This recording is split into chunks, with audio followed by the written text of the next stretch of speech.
Hello, ఈరోజు మేమైతే బెంగళూరులో ఫేమస్ అయిన కాటరమ్మ టెంపుల్కి అయితే వచ్చేసాము. ఇక్కడ కనిపిస్తున్న మర్రి చెట్టు అయితే 300 సంవత్సరాల నుంచి ఉంది. అండ్ ఈ చెట్టుకి మనం కొబ్బరికాయ ముడుపు కంటిన్యూస్గా 9 వీక్స్ కడితే మనం కోరుకున్న కోరిక అయితే 9 వీక్స్ లోపు తీరుతుంది అని చెప్పి ఇక్కడ జనాలు అయితే చాలా గట్టిగా నమ్ముతారు. అండ్ ఇంకెవరికైనా నరదిష్టి, నరఘోష లేదా హెల్త్ ఇష్యూస్ ఏమైనా ఉంటే ఈ నిమ్మకాయతో దిష్టి అయితే తీపించుకుంటున్నారు. అమ్మవారి విగ్రహం కింద ఉన్న గోడకి మనస్ఫూర్తిగా కోరిక కోరుకొని కాయిన్ కనుక అంటిస్తే ఆ కాయిన్ అంటుకుంటే కోరిక తీరుతుందని కూడా నమ్ముతారు.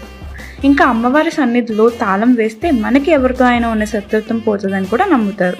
చాలామంది మెడిసిన్స్, మెడికల్ రిపోర్ట్స్, అప్లికేషన్స్ కూడా అమ్మవారి సన్నిధి దగ్గర కోరికలు కోరుకొని కట్టడం అయితే చేస్తారు.